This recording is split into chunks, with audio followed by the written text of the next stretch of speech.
Hello, guys. Welcome to the FPL Tips YouTube channel. Hope you're all doing good. And yeah, what a game week it's been. Just finished earlier today with Newcastle losing to West Ham 2-0 at home. A sort of a disappointment with Isak not returning, Hall not returning. But we move, and what a game week it's been overall. I think a lot of good hauls for strikers. Cunha did really well. Joe Pedro did really well. Um, Jackson did really well. Salah did really well. Saka did really well. So it's been a good game week with quite a few hauls. Arsenal kept their clean sheet. Everton kept a clean sheet. We've got to see a bit of Amarim's Man United, and and what a result at the Etihad. City losing 4-0 at home to Tottenham, who are very very unpredictable right now, and City was sort of reeling and sort of wounded at the moment, and not knowing where to go when they will be going away to Liverpool, who are healthily leading at 8 points ahead next week. So, but we are here now. I'm just gonna discuss on some of the aspects that have been sort of hitting FPL this season more so than before, and then I'll be just looking at some of the players for the upcoming game week 13 and beyond. How does it look? What did we learn in game week 12? And how can we go ahead planning? It's just going to be a short, quick video. I'll try to keep it as short as possible, maybe around half an hour, 40 minutes, and we can just get started directly. The first thing I'd like to discuss is about variance, and it's a very common feature in FPL, which has been there quite a few times over the years. Uh, Sometimes when you went in 2 years back, Haaland and Salah, same thing happened. Haaland was high variance, Salah was low variance, although both of them were to pro getting good data. So basically, it's the variance that we see in FPL is before taking a call between two players, say between Haaland and Salah.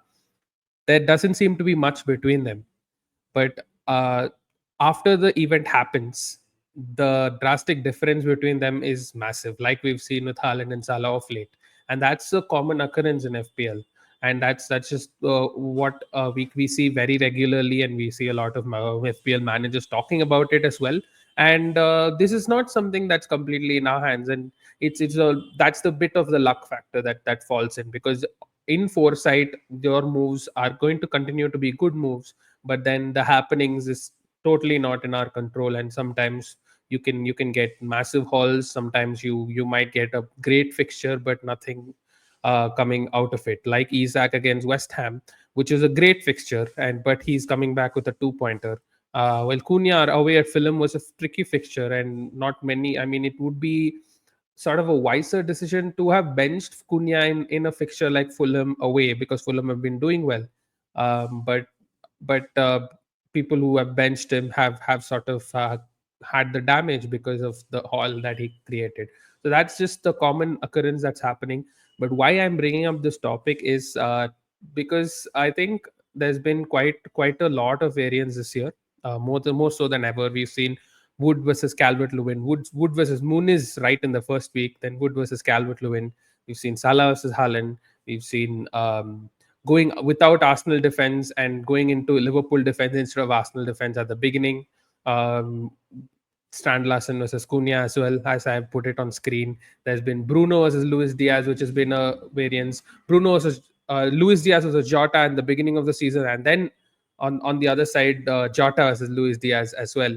So when both of them were good picks throughout, but Luis Diaz was less owned and got more points in the first 3-4 game weeks, and then Jota did the same in the next 3 game weeks after that. So that's just a sort of variance that's going to just constantly occur in the season because of the pricings of the players, and so many players who are sort of similarly priced, and there's not much to choose between them. Then you go for one of them, and the other one is the one who sort of holds, and that's just going to happen to every manager this year mostly. And if it doesn't happen, then you might feel a bit more lucky, and it's a lot of luck and at the end of the day, the raw ranks are very volatile this year, and the fact that you made a decision doesn't mean that and that didn't go your way doesn't mean that you're a bad manager. I think that's something that all of us have to accept, that at some point there will be variance, and there will be your team might you might be hard done by some moves. Some moves might really feel like good moves, but they end up being bad moves after 4 or 5 weeks, and they seem like that. That's just because of the result. But we should not be put off by that, because I think this is going to keep happening, and the chance of positive variance also increases as you keep going, and then you can end up having a much more positive outcome as well at some point of time. I don't think anyone will be getting 100% negative variance or 100% positive variance. So just the positive variance, if you get, yeah, I mean, good luck to you, and happy days.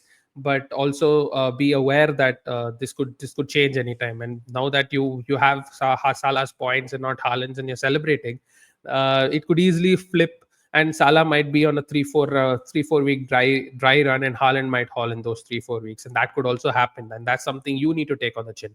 And for people who have been hard done by this, just believe that at some point that will also flip. You might end up getting a move that is going to get you more points than the other move that was on the table at that point. So that's just something that will keep happening. And I think around, if you have 60-70% of the times, if you hit the variance on the positive side, I think you'll be gaining a lot in the rank wise. And I think that's sort of mostly enough. And even if you're not there, it's fine. We are playing this game for fun, and catching positive variance is also will also happen, and that's a time we can all celebrate and enjoy. So it's just a season where ranks are very volatile, and good managers might have bad ranks at the end of the day. But as I did mention, we play this game for fun, and that the variance and the bad luck shouldn't stop you from having fun. And I think you should continue sort of picking the players who you have your gut feeling with, and going ahead with that. And I think it's a long season, and a lot of things to look forward to. And yeah, and let's just play FPL and have fun. Coming to the next, just the topic, coming back to now to talk about what happened in Game Week 12, what can be done in Game Week 13. I'll just start with talking about the defense. So finally, Arsenal defense, after 5-6 game weeks of not keeping a clean sheet, kept the clean sheet, and the stats just suggest so, because the expected goals they've conceded is the least amongst all in the last 6 game weeks, and they have deserved. And in the last 6 game weeks, 5 game weeks, they ended up not keeping a clean sheet, and 1 game week they ended up keeping a clean sheet. But they have deserved more clean sheets than just the one, and that means that they will keep clean sheets now that the fixtures is turning and the fixtures is getting good one by one. And even the difficult fixtures, I think they have the reputation, they have the knack of sort of shutting teams down away from home, being more solid. And now that their main team is back, I think Odegaard was brilliant against Nottingham Forest. I think Jorginho in the first half also sort of controlled the tempo. That happened well. Partey also came into the second half and controlled the tempo. So not necessarily Rice missing out has affected them in that game, but Rice will be back, and Rice is also like Odegaard, Rice, and Merino, and that trio of midfield is going to be very solid and going to protect the back five. And the back five is also back to being strong. Saliba, Gabriel, Calafiori is back, Timber on the right.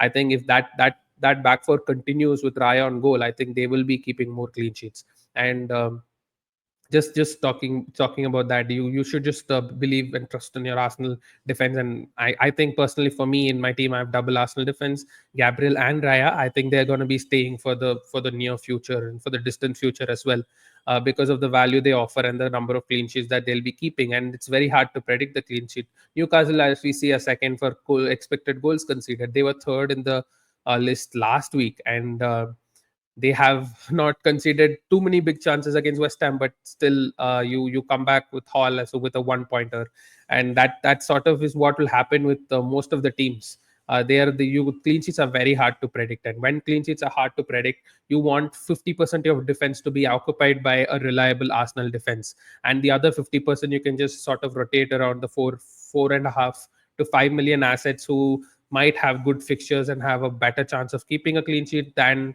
the others. So that's just how I think the plan should be. Liverpool are also sort of reliable as a team this season. They've been keeping clean sheets. It's just against Southampton, it was not to be. I think Liverpool were a little shaky in that game. Konate was not at his best. Van Dijk was not at his best.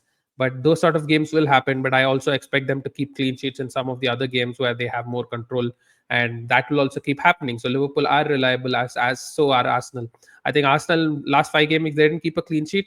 They kept a clean sheet this week. Liverpool have been keeping a clean sheet for a while. They didn't keep a clean sheet, but there will be odd clean sheets. But I think these two teams will keep more clean sheets than any other team, and can be counted on. Coming down, Nottingham Forest and Everton have had good defensive stats, but I expect that to change because of the fixtures that is coming up for them. Nottingham Forest, as we clearly saw against Arsenal, against a very good team, they sort of weren't able to replicate what they've done so far this season, and Arsenal just outplayed them in that game. And that will happen in the difficult fixtures. So I don't think they are currently a team to be investing in. Everton again, I just bad fixtures. They've kept 3 clean sheets in a row, but they have not scored. But their fixtures are getting bad. And United now, Wolves in the next week, but after that it's just going to be difficult fixtures one after the other. So if that's the case, I think it's time to move on from Everton assets. Pickford might still be an option because he's a keeper, but Mikolenko, I think it's time to move on from him and seeing alternatives that emerge. Bournemouth, I think, have very good fixtures and good underlying data, and I think they'll keep an odd clean sheet or two. And trying to sort of get that week where they get a clean sheet could be handy. Um, Fulham have been good, but their fixtures are not ideal, so they are an avoid. Man United, I think Mazraoui, now you can say that he's probably an option, but one thing that we didn't see, we saw Evans playing as a centre back and Ahmad playing as a right wing back. Ahmad was not at his best defensively. Going forward, he was good. And Evans again, he's not going to be the first choice. I think once Martinez is back, once Lenny Euro's fit, I think that's going to be their back three, and maybe we'll see Mazai play as wing back, and he might be a better option. So again, as I have been mentioning for a while, another game of against Everton at home, we'll learn more from what Amarim is going to set up, how he's going to set up, how United are going to play again under him. Are they going to settle down quickly, or is it going to take a little more time? And that all of that we will be knowing. But yeah, keep an eye on them. Below that, I don't think many of these teams are options. Chelsea, I think, very hard done by for the club for not keeping the clean sheet. Their fixtures are great, and I think they will keep more clean sheets than they have been keeping so far. So they're the only team that I will be looking at from the bottom half of this list. And yeah, I think Colwell looks good. Kukureya, I think, also looks good because he'll be playing most of the games. And Sanchez looks good because I think, yeah, their fixtures are good now. There will be clean sheets up for grabs in the next few weeks. West Ham again, another team I'd like to touch up because their fixtures are turning, and then they've kept back-to-back clean sheets. So Fabianski maybe can be counted on in some games, maybe against, for example, the Raya's playing Man United in game week 14, and you can just place Fabianski away at Leicester, who are sort of struggling as a defense, as an attack right now, in that game. So that can be a possibility that could happen. So that's just what I could mention over here. West Ham maybe just the keeper and not anyone else. Brighton, I think it's an avoid. They are not. They're conceding chances. They are a good team attacking wise. Very exciting. I will come to talk about the attack, but I think they're an avoid defensively. So summing it up, trust your Arsenal defense and try to have rotation around that. Newcastle, still a good defense. I think they will keep a couple of clean sheets in the next few fixtures. And so will Bournemouth, I think. And Man United, just keep an eye on them. Chelsea is a good team to count on as well. Coming to the big hitters, I think this is a very interesting conversation to have right now because now we have seen enough of Haaland blanking and we've all been frustrated. Who Haaland owners have been frustrated. He's blanked in 6 of the last 8 game weeks, and that's just very unfortunate and also very frustrating. And now what should be done with him?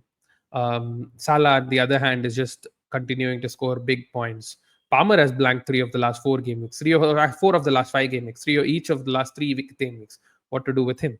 So these are just conversations that I'd like to first have. First, I'll start with Haaland. I think he's getting his chances right. We've been looking at that. He's still top for XG, top for XGI. 7 chances he got against 7 shots in the box, I'd say, against Spurs. Two big chances, couldn't score. Yeah, there were places he was getting into good positions, getting good chances. He wasn't able to score. Then he had a different form playing for Norway and different form playing for City. And at this point, with the fixtures in the next five now, Liverpool, Nottingham Forest, Crystal Palace, Man United, Aston Villa, I think there will be a couple of goals coming for him. It's not like they are like unscorable against. They are good defenses, but not unscorable against. But this is not at all five fixtures where you will be captaining Haaland. And if you're not captaining Haaland, he's the definite sell. And I think for people who have been captaining Haaland so far, I don't think you will captain him any of the next 5 weeks. And I don't think I would advise him as a captaincy option in any of the next 5 weeks as well. Maybe Nottingham Forest, but I think Watkins, Palmer, are sort of better options. Even I think Salah will be a better option that week away at Newcastle. So I just think that he's not worth captaining and he's not worth holding because of that. And 15 million is a lot of money. And another thing in this list of big hitters, where we are looking at Haaland, Saka, Salah, Watkins, Son, Palmer, Isak, Fernandez. I think you can have 4 to 5 of the other big hitters if you don't have Haaland. If you have Haaland, you can only have 1 to 2 of the other big hitters. That's a big difference because all the big hitters are sort of matching Haaland in terms of points in and around there. Salah is beating him comfortably, beating everyone else comfortably, but the others are matching him. Saka is getting hauls. Palmer, I expect him to come back and get hauls. Isak is good. Fernandez is good. They're both there in that. Son could be an option at some point. Watkins could be an option with the fixtures he's coming. He scored this week. He's getting good fixtures, and Aston Villa will need him. And I'll come to him in a bit. So I think overall, Haaland should be a sell this week. If and I think he were not captaining him for the next 5 weeks. So he is a sell. Try to bring in Salah. Try to build your structure around three: Salah, Saka, Palmer, and maybe one more in Isak or Fernandez, or maybe even both if you have. And Watkins is a good shout as well. Just coming quickly touching upon Saka, I think he was brilliant against Nottingham Forest. You could see that when Odegaard is there, Saka and Odegaard link up so well together, and Saka is a confident finisher. When he is in the box, you can see him finishing most of the time. He could have gotten another goal. He could have gotten a monster haul. He just got a simple haul at 13 points. He could have gotten like 18, 19 points, and you can see that. And some fixtures, Saka will be. And when Saka is in that form, last year there was a streak of games where he was scoring a brace, scoring a haul, and that needs to be caught upon. And for me personally, I can't bring him this week unless I take a hit. And for the hit, I need to remove one of Fernandez or Mbumo. Mbumo plays Leicester at home. Fernandez plays Everton at home. So I don't think I'm going to bring Saka this week. But my priority right now is to bring Bukayo Saka as well, add him along with the Salah and Palmer mix. And that I think is sort of where people should be looking towards right now. And Saka is, because his fixtures coming up are very good, even from an attacking point of view. Man United is a game Saka has historically done well against, especially at home. Fulham again. I mean, we can see Arsenal getting a couple of goals there. Everton, Crystal Palace, Ipswich, Brentford. I think those are 4 game weeks which are very very good for Saka. And then it keeps going. Brighton, Spurs, Aston Villa, Wolves. You can also hold him through that run. But at this moment, I think you should hold Saka. You should plan towards bringing Bukayo Saka because I think there is points to be got over there. And that's what I will be planning to do as well. I'll come up with my team how to bring in Bukayo Saka, but adding him along with Salah and Palmer, it has its merit for the next few weeks. Just that, and Mo Salah. I'm just not going to talk much about him. He's a must-have at this point. Even though his fixtures are mixed, he's just in incredible form. Scored in each of the last 5 games, hauled in each of the last 4 of the last 5 games, and the 9 pointer in the fifth game. Man City at home, I think most people are going to continue captaining Salah against Man City at home because in the last 6 game weeks, Man City have considered the most big chances out of all teams in the league, believe it or not. He's just going to be captained by most. I think he's going to be the most captain player this week. So there is enough conversation to be had that Salah is a captain next week. And that's the reason why you should just have him. He's gonna continue his form. He looks very hungry for goals. Contract talks aside, his form is not gonna dip because of that. He's just gonna show more that he's worth. He's hungry. He's also very like he wants that contract. That's what you can see from how he plays, how he even talking outside. can see that he wants the contract, and you can see he's very hungry towards it.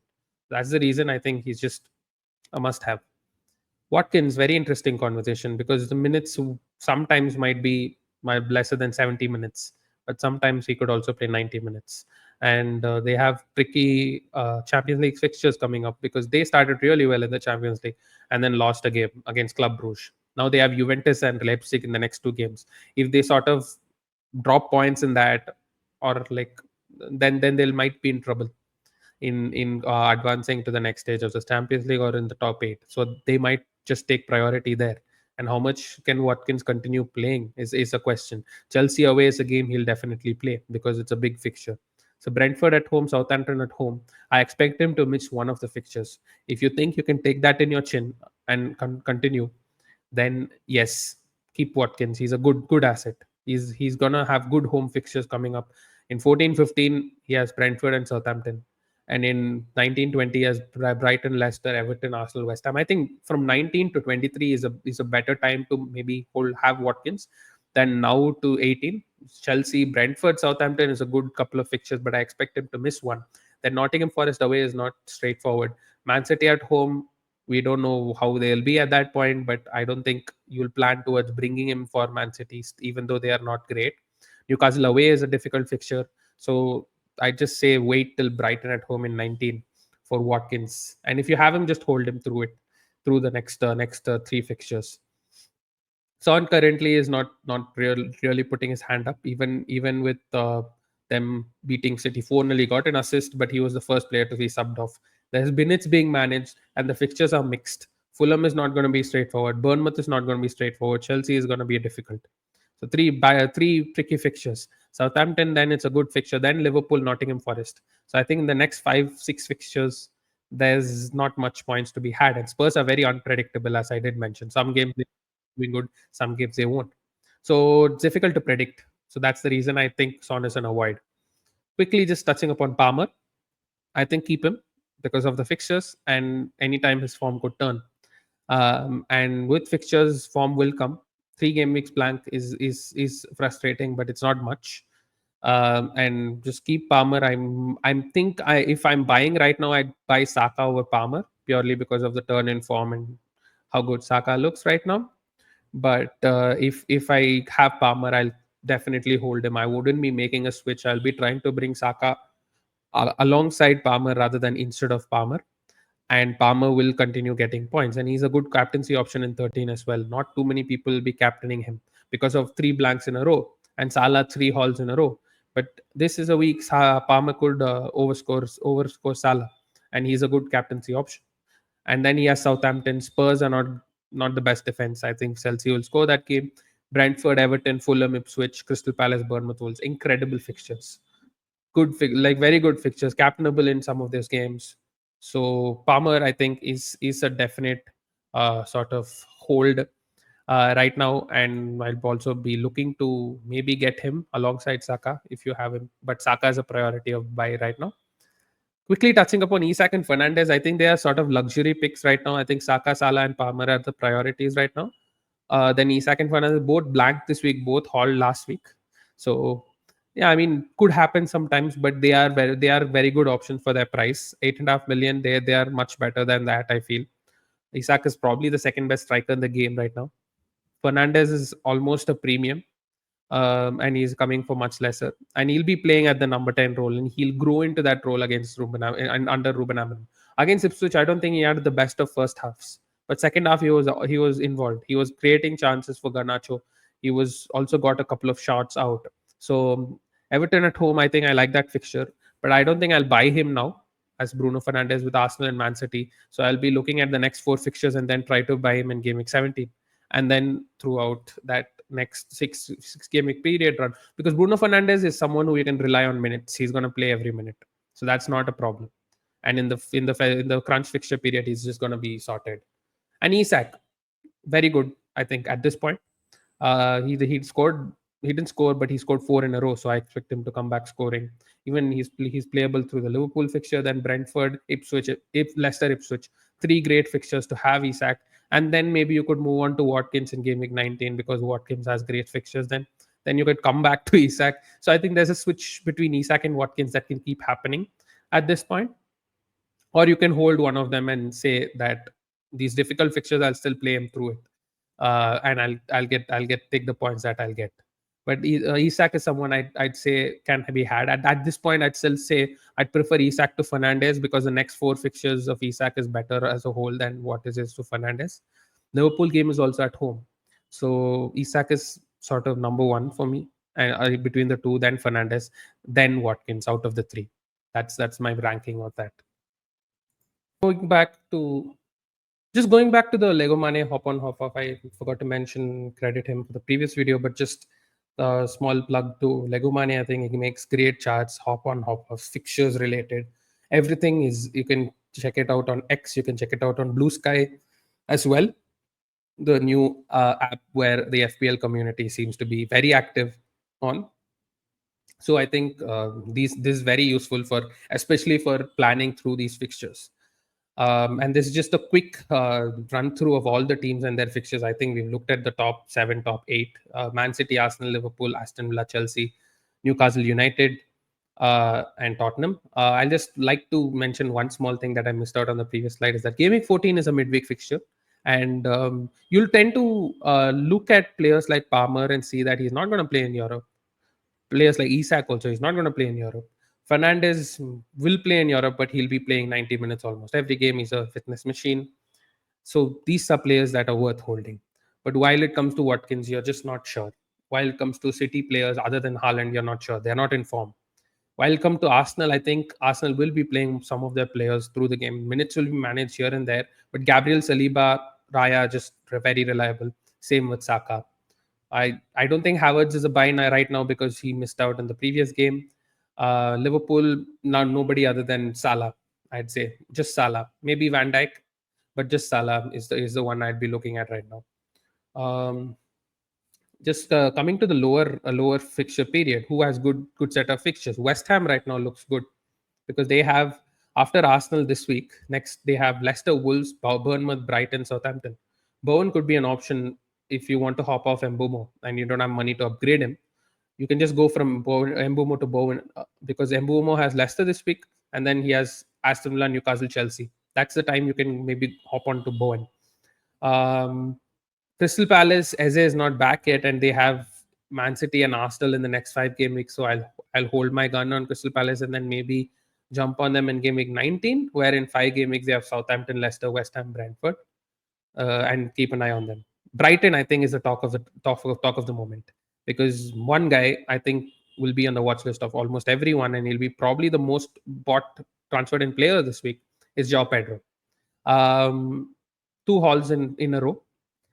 He's been talked high on by his manager, Fabian Hutzler, who's just said that his importance, his leadership skills, and I think he will be playing most of these games. Maybe he gets a bench in one of these games, I think, but he's just gonna play most of these games through the fixture period, and he's very important for Brighton. Brighton, who are currently sixth in the table, and they are fighting for Europe. They are playing really good football.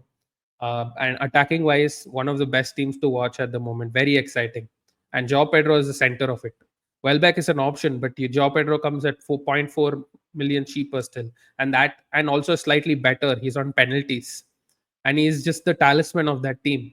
However good Mitoma and Welbeck could be, João Pedro looks like the talisman of that team. And Ruter was shifted to the right hand side. João Pedro will be playing most of the games. So I think João Pedro is the number one option right now. Mitoma could be looked at as well as a replacement to Mbumo or Brennan Johnson. He looked good against Bournemouth, scored a goal, and will be playing that run. He's also an important player for Brighton. So Mitoma is a good option, but João Pedro is number one. I think Mitoma will be number 2 because of the midfield position, and Welbeck will be number 3 out of Brighton. Brighton are definitely a team to target. Defensively, I'm just not too sure. I think they don't have too many clean sheets. Southampton could be a clean sheet. I don't think they'll have too many clean sheets after that. Maybe it's a wait and watch again. Come back and visit after a couple of game weeks. Maybe you can have them after that. But at this point, I don't know if Brighton are the team to look at. I'll still go with Newcastle and Bournemouth ahead of Brighton. And coming to Bournemouth, Semenyo is ruled out for this fixture because of 5 yellow cards. So he's not a transfer in. If you can bench him this week, it's well and good. If not, you can transfer him out for maybe Mitoma. I think if you have the money, I'd do that, and maybe bring back Semenyo if and when needed. But he has good fixtures, so he's benchable. Tottenham, Ipswich, West Ham, Man United, Crystal Palace, Fulham, Everton. Good fixtures over the next few weeks. So he's definitely a hold, and I'll try to look to buying in a defender as well. Maybe Kirkez is sort of one of the better options in that team. Fulham, I think currently they're for the next 6 game weeks they're bottom in the fixture ticker, so I don't think they will be a buy for me right now. Wolves, Cunha is priority. You can still buy Ait Nouri, um, but Cunha I think is currently in very good form and fixtures continue to be so good. That Ipswich Leicester in 16 and 17 look really juicy, and Cunha will be there. Strand Larsen, I'd say hold unless you need to do you can do Strand Larsen to Joao Pedro. I'd do that, but other than that, hold. Because maybe I think you'll get the positive variance because his data is not too bad. Data is decent, so that's the reason I think he might get points too. Everton, I try to like move away from any of their assets. Brentford, again, I try to move away from most of their assets after this game week. Leicester at home is a very good game week, so wait and then move from Mbumo, Vissa, because there are points to be taken in other teams like Bournemouth, Brighton, Wolves. Nottingham Forest, another team. Chris Wood is popular right now. I think a lot of people will remove him next week. Man City away, Man United away, Arsenal at home, Brentford away, Spurs at home. And I think the good fixtures are away from home, so I would sort of remove Wood for after Ipswich because of again same reason. We can jump in players like Joe Pedro, Evan Nilsson also a good option. Leicester, Ipswich, Southampton, I'll just ignore. I just don't think it's worth going there at this point unless you're in very severe budget constraints where I might look at some cheap asset, but they're just in a wide right now. Just looking at the fixture ticker put in the order taken from Fantasy Football Scout. Wolves are top in the ticker for fixtures in the next 6 game weeks. Brighton are second, Arsenal are third, Bournemouth at fourth, Chelsea at fifth. So you can understand the teams you'll need to invest in for the next 5 to 6 game weeks. And that's what I will also be talking in my transfer plans. And I have 2 players lined up from these teams for the next week, and maybe also another transfer plan for the week after that. So this is just a fixture ticker. You can take a screenshot of it and just take a look at who has the good fixtures in bottom. If you look at Man United are sort of 17th, so that's why I said not worth investing at this point. Crystal Palace, Fulham, Everton are also bottom. Liverpool are somewhere also in the bottom. So I'd say other than Salah, I wouldn't look at too many people. And Spurs have middling fixtures. Man City have middling fixtures. So I'd like to go for the upside and the good fixtures that's there for good teams like Brighton, Arsenal, Bournemouth, Chelsea. West Ham will also get good fixtures from next week. You'll see them climbing up this table a little bit. Newcastle will be continuing to have good fixtures as well. It's just the Liverpool game in the middle. If you can bench your players in that game week, I think throughout the period they have good fixtures. Just finishing it off with a quick conversation about my personal team. And this is how it looks. Raya and goal, Hall, Gabriel, and currently I have Greaves because my defense is really bad for this week, other than the Arsenal boys. Hall has Crystal Palace away, so I'm not sure if there's a clean sheet there, but I'll play him. Mikolenko, Lewis, Greaves. I'll have to play one of these three, and all three look bad for this week. Mikolenko has Man United away. Maybe with form, I think you just play the Everton defender with 2 clean sheets in a row. But Greaves, who's not played at all in the last 5, 6 game weeks, has Nottingham Forest away. My just personal thing for playing Greaves is maybe they just like play a very mean defense. They played well against Spurs. They've played well against Brighton away from home as well, kept a clean sheet. Maybe they get like nicking a clean sheet over there. Who knows? Lewis, I'm very unlikely to play right now because Man City just don't look good, and Lewis is not too attacking at this moment. Midfield with Palmer, Salah, Mbomo, Fernandez. Happy with that midfield. Salah is currently at the armband. Could be Palmer. Mbomo and Fernandez. 4 good home fixtures for good teams against teams that are not the best at defending right now. Maybe Everton at home for Fernandez is not too ideal, but I think it's good 4 set of home fixtures. And in the front, it's Solanke, Isak, and Cunha. Isak and Cunha are in good form, so they'll stay. But I am looking at transferring out Solanke for a couple of reasons. I will just mention that before, but I'll just mention my bench first again. Fabianski is not going to play over Raya. Rogers, I don't think he'll be playing any ahead of any of the attackers with having Chelsea away. And maybe I'll play Mikolenko or Lewis, but that's a decision I'll make later. Currently, Greaves is there. If he doesn't play, one of the two just come on. But I'm not looking to do a defensive transfer because I don't see upside over there.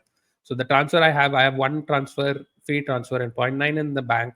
And the transfer I have in mind right now is Solanke to Job, because I think Solanke has a decent fixture, but I'm just don't know how.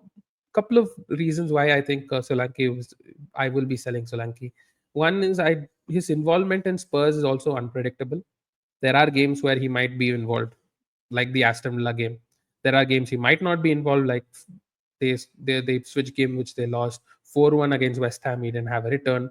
4-0 against City. He had only one assist. So it could be any of the attackers. I think Kulusevski, Madison, Son, Brennan Johnson, Solanke are all equally involved. So the distribution of the goals and the chances will be equal in that team. And that's the reason I don't think I can rely on Solanke so much. Second reason is Spurs' unpredictability. You don't know which game they'll be good, which game they'll be bad. And I don't know. I don't want to sit there trying to predict which game they'll actually be good. If it's a period of good fixtures like they had before this, I don't mind bringing him in because one of the games he'll do well. But right now, it's also the and one final reason, very the most important reason over here is if I do him to Joe Petro, then I can do Mbumo to Saka next week, or I can do Bruno to Saka as well. So I'll take that call next week. But Saka is also someone I'm looking to bring in priority. So that's the reason I think I'll be selling Solanke for Joe Pedro, who looks really good. 5.6 million, frees up a lot of funds, and is very good fixtures for the next few weeks. So Joe Pedro is my transfer in. If there is a threat, I didn't do the transfer yet. Maybe I should have done on Sunday, but I don't like doing transfers so early. And I still have money to do Mbumo to Saka next week. So what I'll be doing though is if I see if Joe Pedro will be rising in the next few days, I'll be taking that. I'll be triggering the button and making that move a little earlier than I usually do. That's it, guys. Just would like to give a like, share, and subscribe. Plug, please, if you like. I think we've been slightly more regular with the content this week. Again, I'll be coming up with another Q&A tomorrow or day after. There will be maybe a deadline stream as well because Friday deadline this week, and it's a nice time for us to do a deadline stream. And it's a very important week as well, and good fixtures this week, and will be another fun week to watch FPL. So if you did like the video, please hit the like button. Please share the videos we are doing. Please hit the subscribe. We'll like to reach 4,000 by the end of the year, and that's an ambitious goal. But we also have ambitious goals in FPL. But so why not in YouTube? So please help us towards reaching that goal, and we will be coming up with more content trying, and we'll try to have implement some creative ideas as well. Until then, signing off from the FPL Tips YouTube channel. This is Akhilesh. Cheers.